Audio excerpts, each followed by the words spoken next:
Today, I have with me a guest who was absolutely instrumental in changing my viewpoints about intermittent fasting, particularly as it pertains to women and women in midlife and beyond, and also in educating me on metabolism and really on the state of America as far as metabolic health. When I began listening to her podcast, it just really opened up a whole world for me, especially, like I said, as it pertains to midlife women. I am delighted to have Cynthia Thurlow on the show. Let me tell you a little bit about Cynthia. So, Cynthia is a nurse practitioner and worked in clinical medicine, both in ER and cardiology, for nearly 20 years. She is the author of the Intermittent Fasting Transformation, the host of the Everyday Wellness podcast, and has appeared in TEDx talks, which have received more than 14 million views.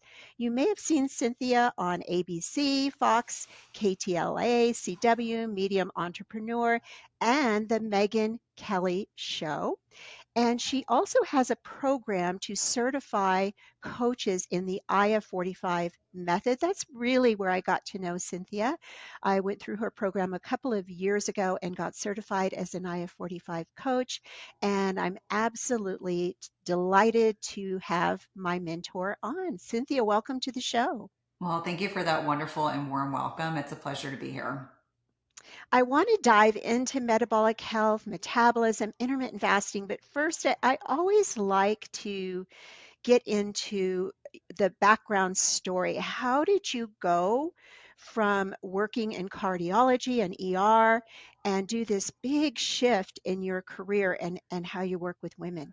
Well, I think it really started at the beginning of perimenopause. And I always like to help women understand that if I didn't know what to expect as a traditional allopathic trained provider, then how could I expect any woman to understand the changes that they were going to be dealing with in this midlife shift? And so, gosh, this is almost 10 years ago now. I was in the midst of working for this busy cardiology group in Washington, D.C. My husband did a lot of international travel. My boys were much younger. And I really got to a point where my habits were no longer in alignment with where my body was. And by that, I mean, I wasn't getting enough sleep. I was probably over restricting my carbs because at that time I was really experimenting with paleo and I was doing very intense exercise. Like think of CrossFit conditioning type classes up very early in the morning to do those and then go straight to the hospital. And I was just starting to find that I was in this slippery slope. I had crime scene periods, which is what I used to describe them as. Like I had very heavy periods. I wasn't sleeping well. When I went to my GYN for a yearly examination, it just happened to be the day that my menstrual cycle had started. And I was telling her my periods are very heavy. And so she went to do an internal exam and she was like, oh my God, you aren't kidding. And I was like, I wasn't kidding. Like I was not exaggerating about how heavy my cycles were. And so she said, that's okay. We can put you on oral contraceptives. We can put an IUD in if you don't want to do that. Next option is an ablation, or, you're done having kids. You're telling me that you and your husband are done having kids. We could just do a hysterectomy. And I was like, no, no, no, and no. And so I really started to examine, what really represents perimenopause, what's going on behind the scenes, why as a traditional allopathic provider, why was I not really prepared for this? Because I got little to no training, even though I trained at a big research hospital. And so through my own healing, figuring out what did I need to change about my lifestyle, it led me to intermittent fasting because I was also like most, perimenopausal women, I was dealing with weight loss resistance. My thyroid was underactive. I just really felt like my body was upside down. And everything that I used to tell my patients wasn't working. Everything that I had been trained to tell people about how to lose weight was not working. And I kept thinking, this is not acceptable. I'm not willing to accept an additional 10 pounds on a 5'3" frame body. I don't feel good. I'm tired. I'm exhausted by the end of the day. And I just felt like everything I ate was inflaming my body. And so the long story short is I came to intermittent fasting as a way to lose weight. I didn't initially lose weight. What I found was that I just felt so much more mentally clear. I was able to like get through my workouts. I was able to restructure my meals. I was able to give 110% at work and then still come home and have plenty of energy to raise my boys. And so from there, I started doing a lot of questioning. At that point, I had joined a functional nutrition program that really opened up my eyes to the fact that most of what we as a society, we as in individuals that live in the United States are eating is hyper processed foods or food like substances, that a lot of the foods that we take for granted as being healthy and safe are not. And it really allowed me to evolve to really start questioning a lot of the dogma that I had been raised in as a provider, a lot of the information I was sharing with patients. And I just grew increasingly disillusioned with our medical model because we weren't actually addressing root causes. We were putting band-aids. Now, let me be clear. Let me back up and say that if you come to the hospital and you have an emergency or an urgency, that's where traditional allopathic medicine really shines. But we do a really crummy job with prevention and chronic disease management. And by that, I mean, more often than not, my patients just kept getting put on more and more medications. As an example, patient comes in with high blood pressure. Standard of care is to start a diuretic. You start the diuretic, it addresses the blood pressure, then their potassium's low. So then you put them on a potassium sparing diuretic or some other potassium supplementation. Then they get gout. I mean, it just becomes like whack-a-mole. You just get one medication after another. And every day I went to work, I still cared for my patients with a high level of integrity and professionalism. But every day I went to work, I was feeling like a part of me was dying inside. I was no longer in alignment with that model. And I kept saying to my husband, I need to do something different. And so in February of 2016, I woke up one morning and I told my husband, I'm done. And he said, what are you talking about? I have a very financially conservative husband. He's an engineer. He was like, you have all this training, all this education. What do you mean you're just going to leave? What are you going to do? And I said, I'm not sure. No business plan. I don't recommend people do that. And on April 1st, 2016, I left clinical cardiology. My practice was wonderful. They kept offering me, like, we'll have you work less. You won't have to work any weekends. You don't have to work any holiday. I mean, anything you can imagine.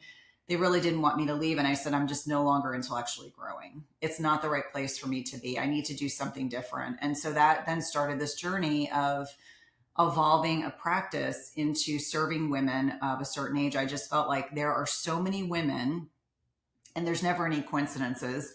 There were so many women that were coming into my life that were having the same problems, the same challenges, and felt like their needs were marginalized and their needs were not addressed. And they were told things like I had heard, like weight gain is a normal function of aging, which really made me angry. And I said, I don't believe that has to be the case. And so I really started to create a platform where women in group programs and one-on-one could work with me. And that evolved into a lot of other things. And I remember my husband at one point saying, when I expressed the desire to do a TEDx talk as an example, people always like to know the story. I said, I'm an introvert. I just want to do something that's like kind of a scary, safe challenge. And to me, doing a TED talk, it was the best way to do that. I'm going to get up on stage. I love public speaking. I did quite a bit of it. And so sure enough, that led to a lot of other incredible things. My second talk went viral and that changed everything. And so my goal and intent had always been to make a bigger impact, to be able to help women in a time in their lives. We spend 40% of our lifetime in menopause. Why does it have to be shameful, secretive? Why does it have to be a time that we dread when it should be a time that should be celebrated? And so that is kind of a brief explanation of how I've gotten to where I am. And obviously things kind of fell into my path. And I've learned through human design theory that the way that I work and the way that I think is a manifesting generator. And so a lot of my influence is really leaning into things that feel very intuitive and may not necessarily be able to rationalize why I'm doing it at the time. But now that I'm 8 years into this business, I really understand why I made the series of decisions that I did. They've all ultimately allowed me to have that impact that I wanted to have and be able to inspire women, to be able to advocate for themselves, educate women, and encourage them to stand up for themselves. Because if I had listened to that first GYN who had said to me, Cynthia, this is just a normal function of aging. You're going to have crime scene periods. We're going to put you on synthetic hormones, or we're just going to take your uterus out because you don't need your uterus if you're not planning on having more children, or just somehow suggesting that I have to accept that I'm gaining weight with age, when really it was an underactive thyroid that was driving a lot of that. I think that there are many, many women who've reached out to me across the past 8 years that have shared similar experiences. and just helping them get in connection with providers that can offer the kind of care they deserve and the kind of care that will allow them to navigate their middle age years with hope and opportunity and not feeling like they have to hide. There was a woman very recently that reached out to me and said that she went to a reunion and she was so embarrassed to go to this reunion because she had gained so much weight. And she said, I'm doing all the right things. What is wrong? And I encouraged her. I said, okay, well, let's get you connected with a provider in your area. And I want you to know that you're seen. I understand what you're going through. And I want you to know that does not need to be your journey, that we are going to help you figure out, what kind of support you need, whether that's just lifestyle mediated or if it requires medication. And let me be clear, I'm very pro hormone replacement therapy. And for a lot of women, whether it's testosterone, estrogen, progesterone, thyroid replacement, for a lot of women, that's how they get back to feeling like themselves. They feel like their brain turns on, they have plenty of energy, they're able to sleep again. And from that perspective, that's the platform that I now stand on, is helping women understand what's changing in their bodies, how to advocate, what's the science showing, where are there gaps in science, because let's be honest, women have been left out of quite a bit of research. Like, I just interviewed Dr. Lisa Mosconi, who is this incredible brain researcher. She wrote a book called The XX Brain. She has a new book coming out called The Menopause Brain. And she was talking about when she started in research in 2016, she said there was little to no research about women's brains in menopause. And she's helping to change that. But it also speaks to the fact that women have been excluded from research for such a long period of time that we now need to play catch up. We now need to fully understand what's happening so that we can not only help ourselves, but help younger generations. Like, I look at it as I have 3 nieces, and I want to make sure they don't have to go through the confusion that our generations have had to go through, because there's just been a lack of proper care and information. Yes, that's so true. Having 2 adult daughters now, I feel the same way. And when I went through the transition, nobody was talking Mm-hmm. about it. There was no information out there, and there was a lot of fear Mm-hmm. around the hormone replacement, because of the Women's Health Initiative Yep. study and so much confusion. And I just remember feeling like there was something wrong with me. And it wasn't just the hot flashes and the night sweats, it was the whole brain fog, the anxiety, all of a sudden, depression that seemed to come out of the blue for, I mean, to me, it seemed like there was no reason. So there Mm-hmm. was this shame surrounding it. And I remember I was working with a trainer at the time that I was going through this transition in my late 40s, and he made a snide comment about women in menopause.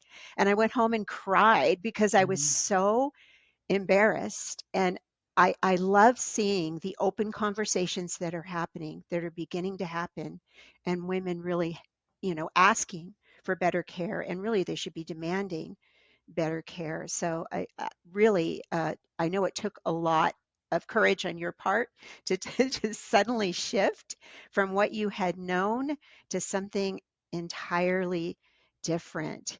Yeah. Now, with your TEDx talks, I know, was it the first or the second where you'd been hospitalized It was my prior? second. So I did my first talking about perimenopause in December of 2018. And then in between that talk and March of 2019, I had a 13-day hospitalization. So on February 17th will be my 5-year anniversary of my 13-day hospitalization. And for listeners to Mm. understand, I've never been sick a day in my life. I entered the hospital with the worst abdominal pain I'd ever had. And for anyone who's had babies, this could, like, labor pain could not touch what I was experiencing.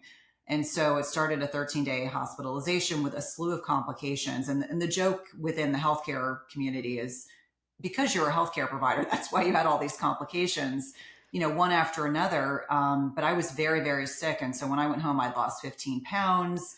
Oh. Part of my mental, like, fortitude when I was in the hospital, because I, about 5 days in, realized how sick I was. Number one was getting home to my family. And then number two, I was like, I'm doing this talk. Although I had no idea how impactful that talk would be. I really just wanted to show my boys I was okay. because, when I was in the hospital, it's probably the first time in my adult life I've ever been clinically depressed. I was really depressed. And I think some of it was because I was not able to eat for 5 days and was just, I had tubes down my nose into my gut. I had a central line. I mean, I had all sorts of tubes and drains in.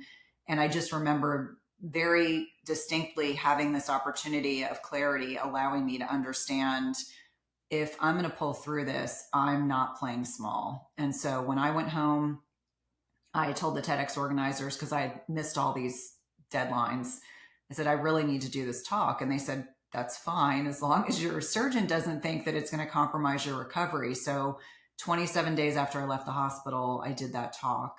And then 10 days later, I had my appendix out. I was too sick to take my appendix out. And so I jokingly say, I think I'm the only TEDx speaker that's ever done a talk with a ruptured appendix. But at the time, I was just too sick to do it. And I sit in complete gratitude, because the only intention that I set before that talk was to show my kids I was okay. Like, that was the pure intent that I set. And of course, what changed was 10 days later, I had my appendix out. And then a month later, the talk came out, and then everything changed. I said to my kids, we're going to have this really laid back summer. And then it's almost like my business just kind of exploded. My website crashed. We weren't prepared for the degree of attention that came my way with that talk going viral. But I always sit in complete gratitude, because it reaffirmed to my husband that this was not a hobby. And it demonstrated that I had the ability to make a bigger impact. And to me, that's what it's all about. It's not a vanity metric. It's helping women and men, for that matter, because we're, whether we're married to, they're friends of ours, family members, to inspire one another. Because if we really look at the metabolic health crisis that we're dealing with here in the United States, so few of us are metabolically healthy that it is an epidemic. It is something that every single clinician should be talking about with their patients. It is something that every person listening should know their labs to be able to look at metabolic health. They should know what their fasting blood sugar is. They should know their blood sugar response to certain foods, stress, sleep, etc. And then helping women in particular understand that as we're navigating perimenopause and menopause, we're losing insulin sensitivity, we're losing muscle mass.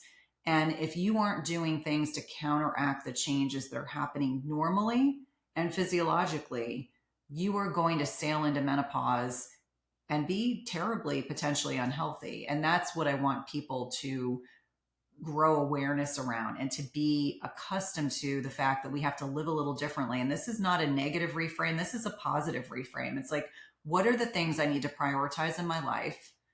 And let me be clear, these are foundational approaches, but what are the things we can do proactively that can lessen the impact of this transitional period in our lives? Men go through andropause, although it's not nearly as dramatic. Women go through menopause, and that's the end of our fertility, but that's not the end of our lives. And so on a lot of different levels, when I reflect back over the past 5 years, it's like, okay, this growing awareness of women finding their voices, that's really what it's about, helping women understand that you don't have to accept that, scarcity mindset provider that kind of looks at you and goes, who cares? It's just 10 pounds. Well, 10 pounds makes a big difference. And so I don't want anyone to hear the message of, being placated, or a clinician not being willing to get you the answers that you deserve. There's plenty of providers out there that want to help. There are coaches. There are so many people out there that want to help educate you so that you can allow this transition to be this amazing time. There's Dr. Luann Brizendine, who calls it the upgrade, which I love. Instead of calling it menopause, it's the upgrade. And so that's one way to think about it. Yeah, that's one way to think about it, that it's not the end of your life. It is the beginning of a new life, and one in which you don't have to worry about tampons and menstrual cycles and all sorts of things that when I reflect back, I'm like, oh, I don't miss that at all. Mm-mm. Yeah, it's very freeing. And that's always what I try to share with my clients as well, because most of them are 50 and over. And I try to share with them, hey, life is not over. It's just beginning. But there's these things that have to be addressed Mm-hmm. before you can really step into that second half of life and live fully. With the metabolic piece and metabolic health, I think many Americans really don't understand exactly what it means to be metabolically healthy and what should we be looking for as far as lab markers. Hmm. Yeah, it's a very important question. So when I think about metabolic health, I think about the fact that our bodies are designed to use different types of fuel substrates or fuels, whether it's carbohydrates stored as glycogen or it's fat stored as fatty acids in the body. Our bodies are designed to use both types of fuel. But most of us that are not metabolically healthy, the way to think about it, my dad was one of these people that loved to fill the gas tank like every 2 or 3 days. I don't know why. I think he had a little bit of like OCD compulsiveness, but he never let the tank get below a quarter of a tank. I'm not sure why. But I liken that to most people are eating so frequently that they never allow their bodies to go in and use stored energy as a fuel source. They're just using the carbohydrates, which we know carbohydrates can be used, if you're sprinting. I mean, there's specific times when carbohydrates are a really good source of fuel, but you want to be able to use the bottom of the barrel. You want to be able to tap into those fat stores for energy. And the only way to really do that is to get to a point where you've burned off the carbohydrate. You're getting to a point where, you've gone long enough without eating that your body can use this stored energy. When I think about individuals in this modern day hedonistic lifestyle that we eat too frequently, we eat too many processed foods. And I think now the statistic is 70% of us are eating, most of our diet comes from hyper processed foods. And that is greatly concerning. We know that people that eat mostly highly processed foods also consume more calories, an average of 500 calories a day, which may not seem like a big deal once or twice a week, but over time that can lead to quite a bit of weight gain. So when I'm talking about metabolic health, I'm really speaking to this fuel piece. I'm also speaking to awareness around lab work in particular. Not every clinician is going to order these labs, and there are companies that you can go to I have no affiliation with, but like Own Your Labs is a good example. They generally will undercut LabCorp and Quest. So if you're concerned about cost, they generally will be less expensive than those two options. I start looking at things like a fasting insulin. Now, fasting insulin is usually the first biomarker which will start to shift as we are becoming less metabolically flexible. So the fasting insulin will probably become abnormal way before a fasting glucose, which is what most clinicians look at. So I'll have women say to me, my fasting glucose is fine, my A1C is fine. Your fasting insulin should be between 2 to 5 milligrams per deciliter. I check mine 3 or 4 times a year. I cannot tell you how many women will come to me and they'll say, my fasting glucose is fine, my A1C is fine, my labs are fine. We'll do a fasting insulin and it's 20. When insulin is high in the body, and it gets a bad rap, it's not a bad hormone, but it gets a bad rap. When insulin is high, it is impossible to access stored fat as a fuel source. So if you are chronically stressed, over time, yes, your cortisol levels may fluctuate, but acute chronic stress or acute or chronic stress, high cortisol leads to high glucose, leads to high insulin. And so you can imagine if you are a woman that's navigating perimenopause and menopause and you are not managing your stress, and that's not 5 minutes of meditation once a week. It actually means you have to have a stress management practice. And for each one of us, that might look a little bit differently. When women are not managing their stress with this transition, it's a very easy, slippery slope for them to start gaining weight, having, they call it the menopause, which is a terrible name. They call it the cortisol belly. They'll have a lot of fat accumulation around their visceral organs, which we know is particularly pathogenic. So start thinking about fasting insulin as a marker for metabolic health. Obviously, fasting glucose too. Looking at that, and I'll have people say to me, my fasting glucose is 102. That's not acceptable. We know that if your fasting glucose is between 90 to 99, you are at 30% greater risk for developing type 2 diabetes. So I want women to start thinking about a fasting blood sugar of 70 to 85. That's where I'd like to see those numbers. That's like when you wake up in the morning. That's where I would like to see those numbers. An A1C is a marker of 90 days of glucose control. I don't even pay a lot of attention to an A1C. When it first came out 20 years ago, it was revolutionary. Everyone paid a lot of attention. It's not a marker that I spend a lot of time or attention on. I do look at things like triglycerides, which can be a marker of metabolic health. If you look at the metabolic syndrome guidelines, they'll say triglyceride under 150. I would challenge everyone that's listening, you want it under 75. preferably under 50. Because when your triglycerides are elevated and your HDL is low, it's starting to talk about these metabolic changes that are happening systemically in the body. You want your HDL as a woman greater than 55. You don't want your total cholesterol to be too high or too low. With that being said, I think that there's too much of an emphasis on total cholesterol as being a concern. So again, focusing on triglycerides and HDL, also thinking about waist circumference, something that everyone can check from home. You don't even have to have your blood work drawn. Waist circumference is very important. We know visceral fat, fat around our abdominal organs, is very pathogenic. So understanding that we as women, we want our waist circumference under 35 inches.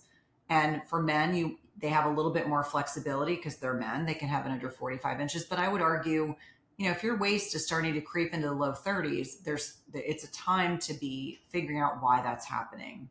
I also think a great deal about blood pressure. So many of us have been brought up to believe that it's the processed salt in our diet that drives blood pressure problems. At the basis of high blood pressure or hypertension is insulin resistance. So for many, many people, they don't understand that as their blood pressure is starting to creep, and I used to tell patients, oh, our arterial walls just get stiffer. We get diastolic dysfunction. There's all these things that are changing. It's actually largely driven, in most instances, by insulin resistance. So helping people understand high blood pressure is not benign, like we've been taught it is. If you're on 2 or 3 medications, that doesn't have to be your destiny. And so these are easy ways: blood pressure, waist circumference, looking at those labs, looking at metabolic syndrome diagnostics. That's kind of what we're looking at. They don't always include the fasting insulin, but to me, it is the canary in the coal mine. It's one of these things we want to desperately be looking at an earlier stage. My husband, who's 54, who played college lacrosse, who's very active, does jujitsu and skis and is very physically active. I told one of my colleagues, I'm watching my husband become insulin resistant. And I could tell there were things that were changing. I was saying to him, let's draw fasting insulin. And sure enough, it was starting to creep. But there are things we could do to counteract that. The other thing that I think a lot of women don't understand is that as we are getting towards the tail end of perimenopause and we have less circulating estradiol, which is the predominant form of estrogen our bodies make prior to menopause, we start losing insulin sensitivity. So you could be doing all the same things. You could be eating a pristine diet and lifting weights and doing all these things, and you can start becoming a little bit insulin resistant because you have this insulin sensitivity that's you're losing as you're not making as much estrogen going into menopause. So for many women, using HRT can be one of many ways that allow women to be able to maintain insulin sensitivity. Now, it's like most things. For each one of us, it might be very different. Some people do better with an estradiol patch. Other people do better with a cream that has estradiol and estrone. Other people need testosterone. I always think progesterone is very helpful. And then there's lots of other hormones that, we could certainly talk about. But I think this growing awareness and understanding that you're not doing anything wrong. This is menopause is a natural evolution of our fertility journey. It's the end of the fertility journey, but it doesn't mean that you have to white knuckle menopause. I have a lot of women that will say they're so fearful of taking hormones because of the Women's Health Initiative. Their healthcare provider doesn't even have a conversation with them, or they tell them it's going to cause cancer. Well, that has all been disproven. There's a great book called Why Estrogen Matters by doctors Avram Bluming and Carol Tavris. I encourage everyone to read it. I've had them on as guests on my podcast. And when they re-examined the data from the Women's Health Initiative, it was an older population. It was a population that had been former smokers. They were obese. They just were not a healthy population. And they didn't use bioidentical progesterone. They used progestins. We know progestins can be implicated in certain types of cancers. And so it really wasn't a good distillation of the research that came out of that. But yet we have an entire generation of clinicians who have been brought up believing that hormones cause cancer, and a whole generation of women, my mother's generation included, that were taken off their hormones. And I now get to witness what the side effects have been. And it to me, it is so disappointing would not be the appropriate way that I would cause it. But to me, it is a catastrophic disaster what has happened to women in the wake of the Women's Health Initiative, 4% of women are taking HRT. And when I found that statistic, I was shocked because Wow. I realized that um, my zone of individuals that I interact with, or all women for the most part, are taking some form of HRT. And so I thought to myself, we are the 4% of Wow. 96% of other women that are not doing HRT. And let me be clear, I know there are people who, for a variety of reasons, maybe they can't take all the forms of hormone replacement therapy, but finding a qualified practitioner to help you determine for yourself if this is the right decision for you is so important. I mean, to me, I can accept if a woman says, I don't want to take HRT and I've been fully informed of all the risks and the benefits, the pros and cons, and this is my decision. That is very different than women who are so scared to entertain the possibility of HRT and yet they're suffering needlessly. When I have a program where we do diagnostic testing, and it's interesting to me when I'm going through the intake form, consistently, the women who have good sleep and are not anxious and depressed, almost every single one is on HRT. The women who are not on HRT, for the most part, again, I'm giving some generalizations, they're the ones that either can't fall or stay asleep, they are gaining weight, they're very inflamed, they're not making good food choices because they're not sleeping well. And so we know that when we don't get good high quality sleep, not only do we struggle with like retention and memory and things that impact the hippocampus, which is kind of our short-term memory center, but they don't make good decisions. Like you're not going to crave chicken and broccoli, you're going to crave like the bag of Doritos and the ice cream because your body's really looking for like a quick source of fuel. And so helping people understand, women in particular, that they have options, and whether it's they choose to white knuckle or do something, and I'm not going to use the term a la naturelle is how some women have described it to me. I'm like, that is a choice, but I want you to be able to make the choice from a fully informed position. And the more research I read and the more experts I interact with, it is reaffirmed for me that HRT for me is a non-negotiable. Like I just interviewed Dr. Lisa Mosconi, as I mentioned, and her book, The XX Brain, was a book when I read it completely. I mean, I nearly fell out of my seat. I was like, this is the research on brain health. This is what goes on in our brains. We have estrogen, progesterone, and testosterone receptors throughout our bodies. It is not just about brain, bone, and heart health. It is about systemic health of our bodies. To think about how many women I cared for over the years in cardiology that had chronic urinary tract infections. And you know what they needed? They needed vaginal estrogen. Vaginal estrogen outside the United States is over the counter. Here in the United States, it has a black box warning, which to me is criminal. And I think about all these women that were put on chronic low dose antibiotics when what they needed was vaginal estrogen. These little itty bitty ladies who were dealing with horrible incontinence, they had chronic UTIs, forget about having sex because they had so many problems with dryness and pain, and it doesn't have to be that way. So for me, it's all about helping women understand you do have a choice. There's good information out there. There's good providers that are out there that care about women and want them to have a high quality of life. And for me, I jokingly tell my kids, there's all these vanity metrics that we can choose to look at, but I don't ever want to be a burden to my husband or my kids. Like I want to make sure that my cognition and my brain health stays paramount because that is the great frontier. Like as long as my brain is firing and working well, I can work through just about anything else. But we don't, as women, have to sit back and accept a low quality of life for the second half of our lives. And that is a very important message. So if you're someone that is suffering and you feel like you have a lot of brain fog and your sleep quality is terrible and you're already osteopenic or even osteoporotic, that doesn't have to be your destiny. A lot of the things that I'm talking about are reversible.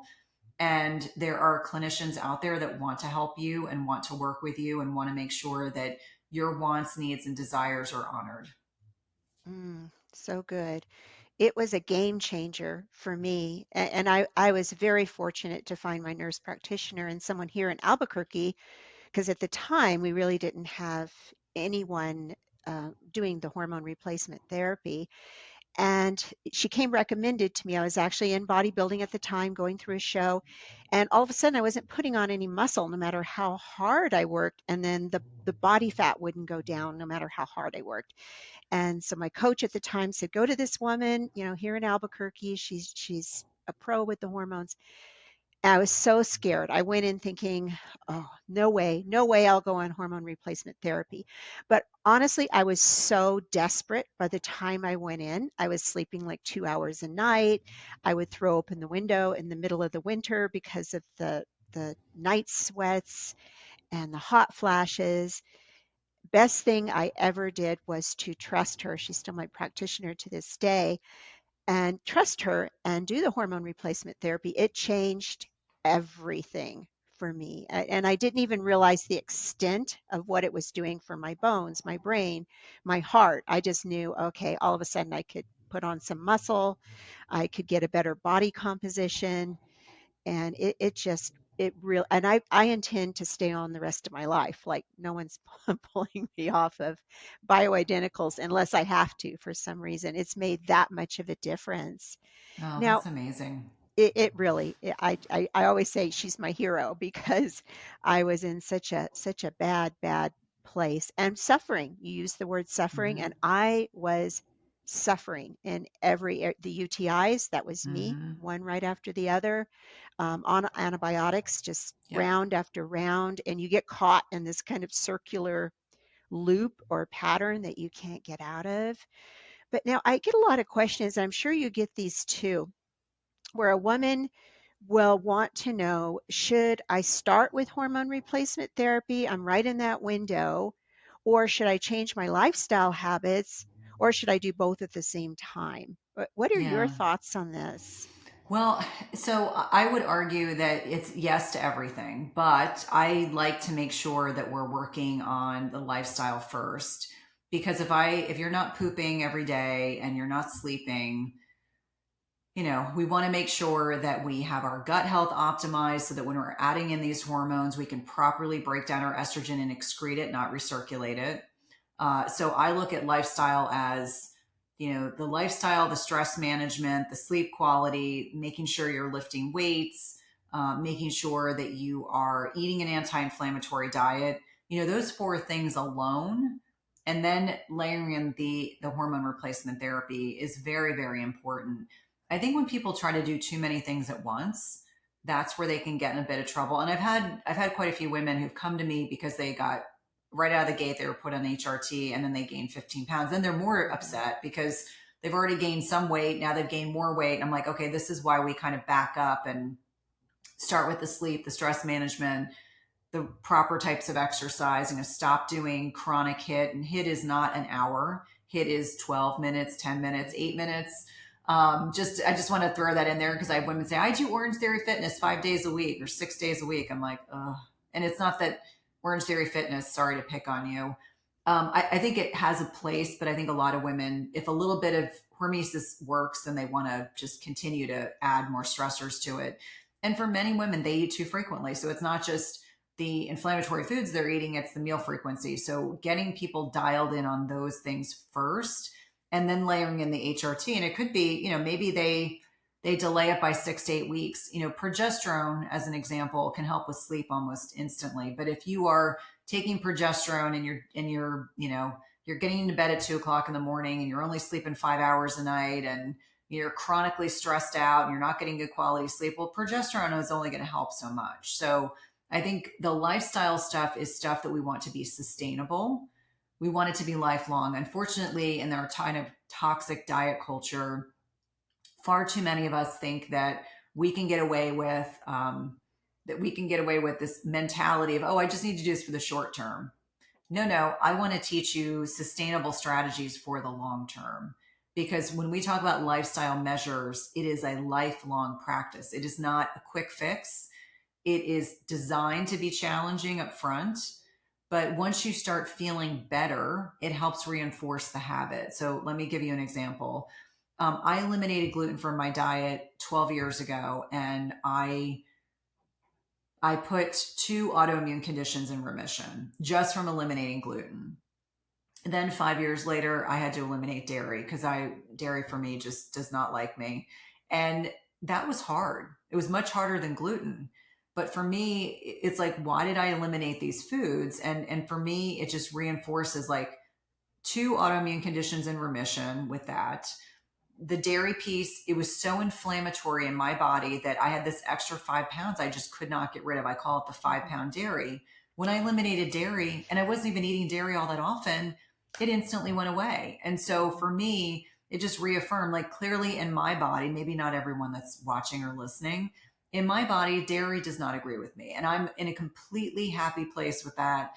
It reaffirms, we tried to reintroduce it recently, and I had a horrific reaction. I got hives, my nose got congested, and my functional medicine doc said, okay, you really do have a sensitivity. So we don't need to re-examine doing another trial. But for each one of us, there's probably a few things you could be doing differently right now that can make a big impact. And the question is, your why has to be clear. Why are you making these changes? Because it shouldn't be, I want to fit in the bikini that I wore when I was 20. It should be, I want to be able to keep up with my kids, my grandkids, my husband, my significant other, whomever. I want to have a high quality of life. I want to be able to engage in physical activity. I want to be able to continue to grow my business, or grow in my profession, or be able to interact with others at the level that I am right now. And I think when we reflect on our why, it's what keeps us steadfast and focused when it gets challenging. So I'm now at a stage where it doesn't bother me that I don't eat dairy or gluten. That's not a hard thing, but it bothers more other people than it does me. Like, I have a neighbor that's having a Super Bowl party, and she happens to be reading my book. And she said, I'm not sure if we're going to have anything you can eat at the party. And I was like, oh, don't worry about that. I'm going to eat before I go. And she was so taken aback. And I said, this is a lifestyle thing for me. I'm not going to eat at 7 o'clock at night. I don't want you to stress about having to accommodate me. I'm very flexible. And so for me, it's so much a part of my lifestyle. And that is something that I teach other women about, is make it a part of your lifestyle, then it is sustainable. But don't do things that are not sustainable. Like, if you say to yourself, I'm never going to eat a piece of chocolate for the rest of my life, for a lot of us, that would not be sustainable. But if you say, I'm not going to eat gluten-free cupcakes, brownies, pies, etc., because I don't have an off switch, then that is reasonable and feasible. And for each one of us, that might look a little bit different, but helping people understand these are not lifestyle changes to punish us. They're to allow us to be in 100% alignment with our true purpose, the direction we're supposed to be heading in as individuals. And to me, there should be nothing about this upgrade, this menopausal period, that doesn't allow us to live and have a high quality of life. It should not be this reframe that I hear from some people where they're like, oh, I have aches and pains, I don't sleep. And I'm like, that doesn't have to be your destiny. Like, there's always a way to find a reframe, find the right provider to help you get answers, change your lifestyle, add in some, targeted hormone replacement therapy or peptides or whatever, or supplements for that matter, that can really make you feel great. And then you don't have to live in that scarcity mindset that this is, doom and gloom and there's no good coming out of the second half of life. That's just not the way that I think.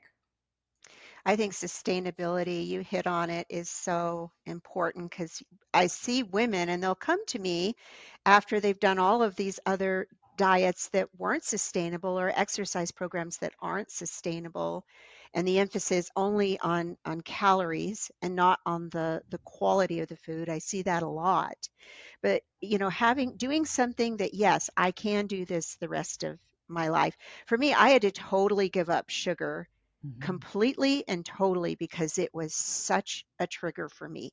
I Mm-hmm. could not stop. And now I can, have a bite of something. I can have a piece of dark, really nice. I like dark chocolate, and Mm-hmm. I don't feel like I have to eat the bar. So that's gone. But I had to I call it clearing the pathways in my brain. I had to break that habit because it was that addictive. But having that sustainable approach is so important. I want to shift gears just a little bit because I love that you have started talking about the effects of trauma in all of this. And that's something that I personally experienced, and I saw so many women that came to me at this stage of life, having this unresolved trauma. And I don't know what it is. I'm sure there are physiological reasons for this, but things that you push aside, you don't think about. You're like raising your kids, you're doing your career. And all of a sudden you hit this, I don't know, for me, it was like the 50-ish mark. Mhm. And things were just up in my face, this unresolved trauma. It, can you speak into that a little bit? Yeah, it's interesting how I will bring podcast guests on when I'm ready. I've already done the work, so I'm ready to talk about the work. And so Gabor Mate, his book, I mean, he has this Sentinel book that's just incredible. And I've done a lot of therapy throughout my lifetime. And I think when 5 years ago, when I had this hospitalization, it brought up for me that I had more stuff to work on. And so I speak very openly about the fact that I was trained at a big research hospital, and we talked about big T trauma, murder, rape, things like that are incredibly traumatic. And trauma is a wound. That's actually the the terminology that makes a great deal of sense. If you create a wound and you don't deal with the wound, then the wound can get bigger. And so I started to understand through Gabor Mate's work that trauma can be represented by a childhood divorce. It can be represented by emotional or physical abuse. Childhood trauma can be, bullying. I mean, there's so many multi layers to this. And so when I started to reflect on my personal life, my childhood, I started to realize I had quite a bit of trauma. And so there's something called the adverse childhood events. You can go online and look this up, and there's many free websites you can go to. The higher your score, the more likely you are to have, a degree of trauma history that also lends itself to developing autoimmune conditions. And I think I've mentioned that I had at least three that are fully diagnosed. And so for me, it just started to open up this whole understanding that when our bodies are in this chronic fight or flight, even though I like to use the comparison, you see a duck swimming in the lake and it looks calm on the outside, and then underneath it's furiously paddling.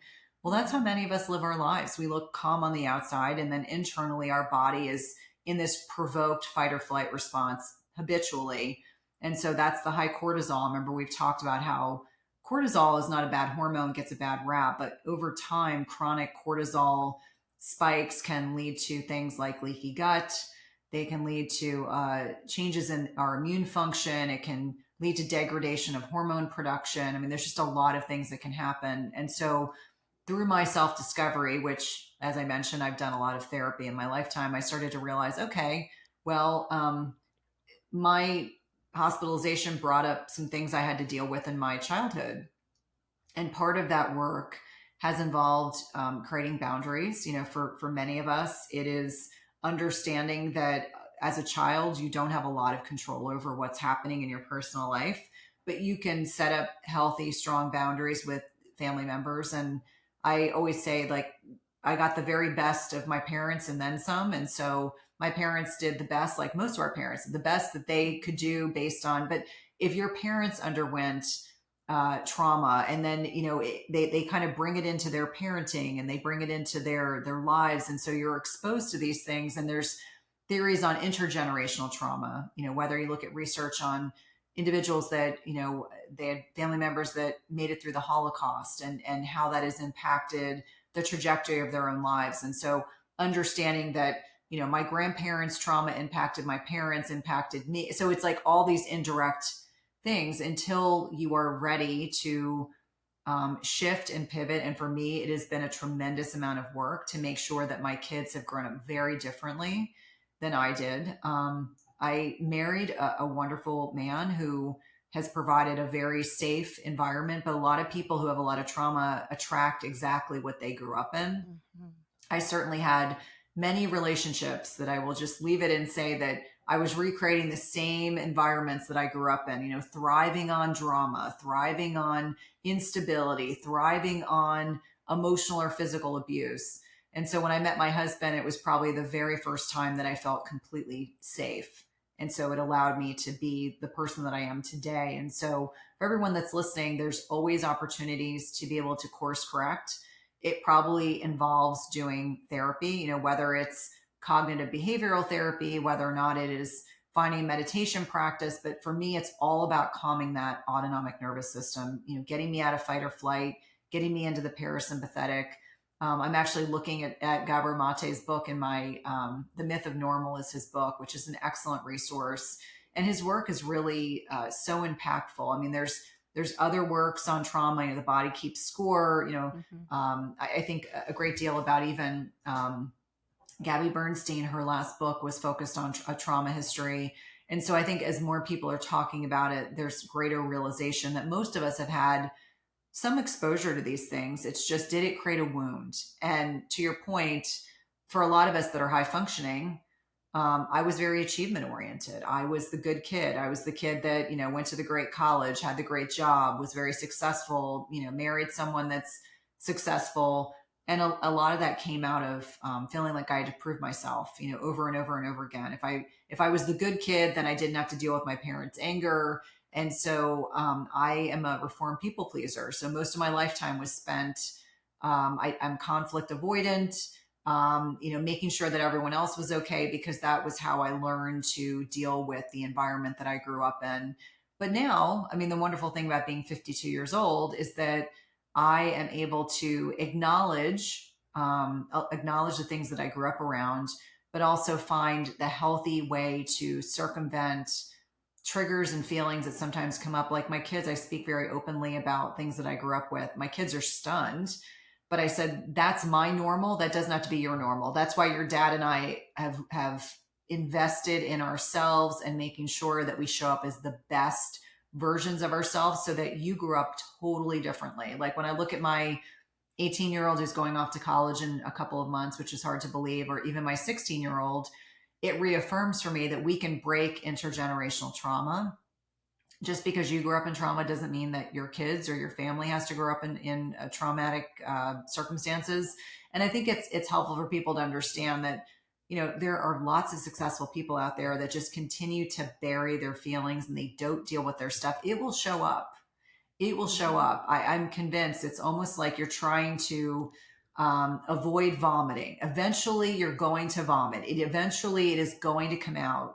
And sometimes in very maladaptive ways. That's why we see people that are habitual shoppers, or they're addicted to alcohol, or they're addicted to illicit substances, or maybe they're sex addicts, or just they find ways to circumvent those uncomfortable feelings, because that's ultimately what it comes down to, is how do you deal with your uncomfortable feelings, because we all have them. I have them. I get triggered. I'm completely healthy, but I know that I know the things that I need to do when I feel that way. It's like, okay, what are the 5 things I need to do to quiet my autonomic nervous system, to acknowledge what I'm feeling, to acknowledge to the individual, if I'm upset about something, I don't bury it. Like I used to just bury my feelings. Like, oh, Hmm. I don't like confronting people when I'm upset. Now I will talk about it when I'm ready. But I think it's helpful for everyone to know that this is part of the growth cycle. Like I always say that we're designed to evolve, shift, and change throughout our lifetime. And that means I'm not the same person I was 2 years ago, 5 years ago, 10 years ago. I continue to evolve, because to me it is so important that I am investing in my mental and emotional well-being. And that means like personal development. Like I'm always reading. I read for the podcast quite a bit, but I'm always investing in my personal development and doing work around that, because it allows me to show up as the best version of myself, not just professionally, but also personally. Like my family deserves that. My business deserves that. And I enjoy that. And I think that that's how I would kind of find that frame. But definitely Gabor Mate's work for me personally. Even when I interviewed him, we started talking about my father. And I speak very openly. I mean, my father doesn't listen to my podcast, but I speak very openly that my dad had a trauma history, was a raging alcoholic, very verbally abusive, went to Vietnam, probably never ever dealt with the discomfort of what happened there, the things that he saw. And I think his alcoholism was a reflection of not dealing with uncomfortable feelings. And it's incredibly sad that his alcoholism has clouded his judgment, and he's not a very happy person. But I have made peace with my relationship with my father and can be around my dad, and I don't get triggered. And then having very honest conversations with my kids to say, if we don't deal with our uncomfortable feelings, it can show up as X, Y, and Z. So at some point, you have to deal with those feelings. And what I see is a lot of middle-aged people who maybe they've subjugated their needs, their wants, their desires for a long period of time, and then they get to be 50, 55, 60, and people will say it's a midlife crisis. I don't think it's a midlife crisis. I think that they've been avoiding dealing with their Hmm. stuff for such a long period of time that it might show up as something silly, like they buy a sports car that they don't fit in, or they, maybe they want to get divorced, or maybe they're dating different types of people, or they start spending extreme amounts of money, or they just start doing different things. And I think it's really speaking to the fact that there is inner work that they have not yet accomplished. Oh, I could not agree more. I know with me, a catalyst was you talked about being hospitalized in your illness. For me, it was a serious back injury. And that feeling of vulnerability, Mm-hmm. where I couldn't get up and walk. It was that bad. And it was weeks of that and months of therapy afterward. But it set off it was like a catalyst Mm-hmm. that set off these buried traumas. And you catch yourself behaving unreasonably, going, why did I do that? Why did I Yeah. respond to that person that way? And that's when I sought help. And I'm a big proponent of finding a good therapist, somebody that can help you unpack all of Mm-hmm. this and then help you find the coping mechanism so that when those inevitable triggers show up, because they're going to show Mm-hmm. up, we can't stop them. We can deal with them. So important. Well, Cynthia, I want to be respectful of your time. I have so many questions. I could keep going. It's been wonderful. As we begin to wrap up, first of all, is there anything I didn't ask you would want the listeners to know? And also, how can listeners get in touch with you and work with you? No, thank you. We'll have to do a second recording together so that we can Hmm. continue that conversation. No, I would say that the best way to reach me, I would say Everyday Wellness is my podcast. It's my passion project. It's one of my favorite things I do in my business. I'm probably easiest to find on YouTube or Instagram. I also have a free Facebook group that's called Intermittent Fasting Lifestyle / my name. I do actually answer the questions. My team is in there to help kind of facilitate discussions, but I do personally answer a couple questions a week. We do one or two lives in the group every month. That's something that people have really been asking for. And I decided 2024, we're going to make it happen. And it's something I really enjoy. I love connecting with like minded women. And that's probably the easiest way to find me. And obviously, my book is behind me, which is a fantastic resource on fasting in women. And as Carol mentioned, it's really the basis for the IF45 coaching program, something I'm really proud of. It's an amazing group of women, and obviously so very grateful for the opportunity to influence so many people's lives and help others. Well, I'll make sure all of this is in the show notes. And again, I appreciate you coming on, but I also appreciate the work that you're doing for women. It's so important because, again, I think back to myself and how very lost I was. So to have somebody like you there for women, that knows, that understands, that's lived through it, I just think is so important. So thank you again, Cynthia. Absolutely. Thanks for having me. And to our listeners, wherever you are in the world, we wish you every blessing. Bye for now.